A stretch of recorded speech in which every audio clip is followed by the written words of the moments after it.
गुफा में एक चुड़ैल रहती है और जॉर्ज, जिसके दिल में बहुत ज्यादा डर होता है, वो अपने डर पर काबू करके उस गुफा के अंदर जाता है और उस चुड़ैल से उस जगह के बारे में पूछता है जहाँ पर उस जर्मन सैनिक की बॉडी को दफनाया गया था। वो चुड़ैल उसकी मदद करने को तैयार हो जाती है। वो नर्क जाकर उसके बारे में पता लगा कर आती है और जॉर्ज को बताती है कि यहाँ से पश्चिम में लगातार चलते जाओ, तुम्हें जब तक एक ऐसा पेड़ न मिल जाए जो पूरी तरह से सूखा हो। उसी के नीचे उस सैनिक को दफनाया गया है जिसका घोस्ट घोड़े पर आकर सबको मारता है।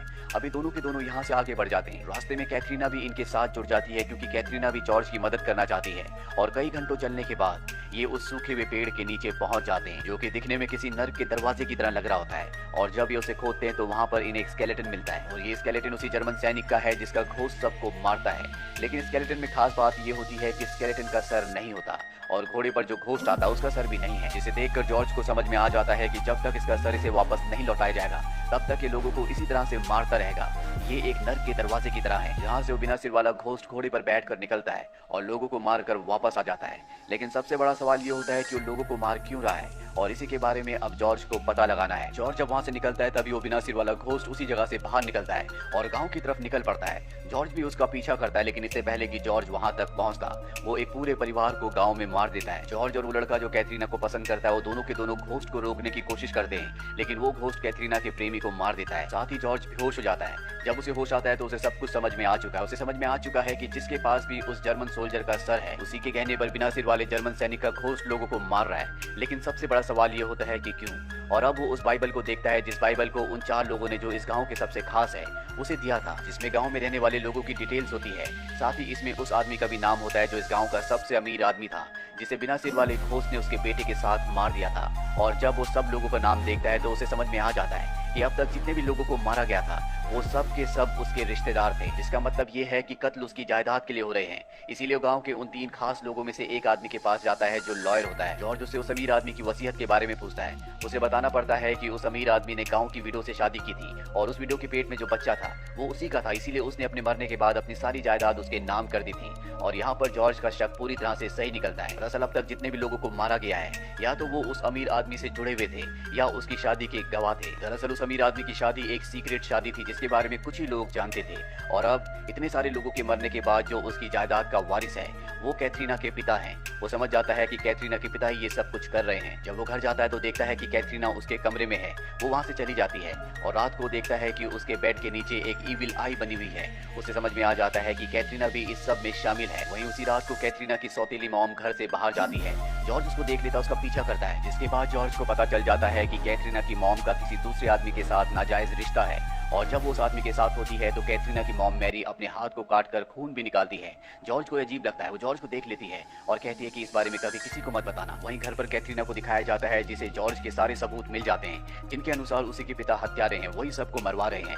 लेकिन उसे इस बात पर विश्वास नहीं होता, इसीलिए वो जॉर्ज के सभी सबूतों को जला देती है। दरअसल वो जॉर्ज से प्यार करती है, जॉर्ज भी उससे प्यार करता है और अब वो जॉर्ज से अपने प्यार के रिश्ते को तोड़ लेती है। अब अगली सुबह जॉर्ज जब कैथरीना के पिता के पास जाता है तो वो उन्हें कुछ नहीं बताता। कैथरीना के पिता जॉर्ज को बताते हैं कि गांव में वो आदमी जो गांव के सभी लीगल पेपर्स बनाता था उसने अपनी जान ले ली है। साथ ही गांव में जो प्रीस्ट हैं, जो गांव के फादर हैं, उन्होंने गांव वालों के साथ एक मीटिंग रखी है क्योंकि वो मुझे आरोपी बताकर मुझे बदनाम करना चाहते हैं। और अब सब के सब चर्च की तरफ निकल पड़ते हैं। कैथरीन के पिता जब अपनी दूसरी पत्नी मैरी के साथ चर्च की तरफ जा रहे होते हैं तभी वहाँ पर वो घोड़े पर घोस्ट आ जाता है जो मैरी को पकड़ लेता है। कैथरीन के पिता पर भी वो हमला करता है लेकिन वो किसी तरह से चर्च तक पहुंच जाते हैं। वो घोस्ट चर्च के अंदर नहीं आता, लेकिन चर्च के अंदर जितने भी लोग होते हैं वो सब के सब उसे देखकर बुरी तरह से डर जाते हैं। यहाँ पर वो डॉक्टर भी होता है जो गांव के 4 खास आदमियों में से एक है और वो कैथरीना के पिता को कुछ बताने वाला होता है, लेकिन इससे पहले कि वो कुछ बताता चर्च के जो फादर होते हैं उसे मार देते हैं। कैथरीना के पिता को ये देखकर बहुत गुस्सा आता है। वो अपनी गन निकालते हैं और फादर को गोली मार देते हैं, लेकिन खुद भी वो घोस्ट का शिकार बन जाते हैं। घोस्ट उन्हें मार देता है। दरअसल गांव के जो खास 4 आदमी थे अब वो चारों के चारों मारे जा चुके हैं और ये वो 4 इंसान थे जो गांव के सबसे अमीर आदमी की उस विडो के साथ शादी के गवाह थे, जिसमें से एक प्रीस्ट था, एक डॉक्टर, एक मजिस्ट्रेट और एक वो आदमी जिसने वसीयत के पेपर बनाए थे। लेकिन जॉर्ज यहाँ पर कंफ्यूज हो चुका है क्योंकि उसे कैथरीना के पिता पर शक था कि वही घोस्ट को कंट्रोल करते हैं, लेकिन घोस्ट ने उन्हें मार दिया। कैथरीना जब अपने पिता को मरा हुआ देखती है तो बेहोश हो जाती है और जॉर्ज देखता है कि उसकी उंगलियों में लाल चौक के निशान है। ये वही चौक है जिस चौक से उसके बेड के नीचे वो ईविल आई बनाई गई थी। वो समझ जाता है कि कैथरीना के पिता उस घोस्ट को कंट्रोल नहीं करते बल्कि खुद कैथरीना करती है क्योंकि अपने पिता और माँ के मरने के बाद वही पूरी जायदाद की वारिस है। लेकिन अब भी वो इस बात पर पूरी तरह से विश्वास नहीं कर पा रहा होता, क्योंकि उसे कैथरीना पर विश्वास होता है, साथ ही वो उससे बहुत प्यार भी करता है। इसीलिए वो तय करता है कि वो इस बारे में कभी किसी को नहीं बताएगा और इस गाँव को हमेशा के लिए छोड़ देगा।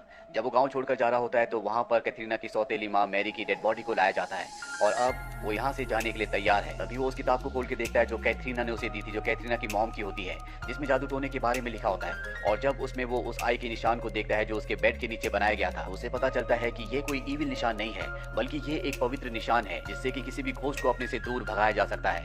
यानी कि कैथरीना ने उसकी जान बचाने के लिए उस निशान को उसके बेड के नीचे बनाया था। साथ ही उसने वो निशान चर्च में भी बनाया था, इसीलिए घोस्ट चर्च के अंदर नहीं आ पाया था। और अब जॉर्ज को समझ में आ जाता है कि इसके पीछे कोई और है, इसीलिए वो मैरी की डेड बॉडी के पास जाता है और जब उसकी इन्वेस्टिगेशन करता है तो उसे पता चलता है कि ये मैरी की डेड बॉडी नहीं है। वो समझ जाता है कि यहाँ पर जो कुछ हो रहा है वो मैरी कर रही है। वही मैरी को दिखाया जाता है जो अपनी सौतीली बेटी कैथरीना के पास जाती है और उसे अपने साथ अगवा करके गांव के एक पुराने विंड मिल के पास ले जाती है। मैरी को जिंदा देखकर कैथरीना पूरी तरह से हैरान हो जाती है।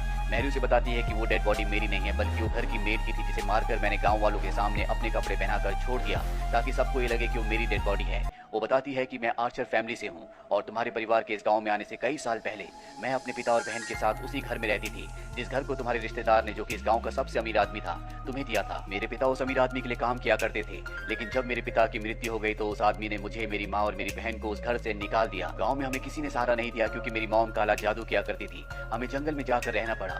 1 साल बाद मेरी मॉम की भी मृत्यु हो गई और मैं अपनी बहन के साथ अकेली रह गई। जिसके बाद मैंने जंगल में एक जर्मन सैनिक को देखा जो कि बहुत ज्यादा जख्मी था। उसने मेरे आगे दम तोड़ दिया। मैं काला जादू जानती थी, मैंने अपनी मॉम से सीखा था, इसीलिए मैंने उसकी डेड बॉडी से उसकी आत्मा से अपनी आत्मा का सौदा किया और उसके सिर को अपने पास रख लिया। मैं गांव के सबसे अमीर आदमी से बदला लेना चाहती थी, साथ ही तुम्हारे परिवार से भी, क्योंकि जिस घर में हम रहा करते थे, गांव के सबसे अमीर आदमी ने, जो तुम्हारा रिश्तेदार था, उसने वो घर तुम्हें दे दिया था। इसीलिए कई सालों बाद जब मैं बड़ी हो गई तो मैं तुम्हारे घर पर तुम्हारी मॉम की नर्स बनकर आई। मैंने तुम्हारी मॉम को मारा था, वो बीमारी से नहीं मरी थी। तो इसके बाद मैंने तुम्हारे पिता को अपने प्यार के चुंगल में फंसाकर उनसे शादी कर ली ताकि जब मैं एक एक करके गांव के सबसे अमीर आदमी और उसके सभी रिश्तेदारों को मार दूं, मैं उसकी जायदाद की वारिस बन जाऊं।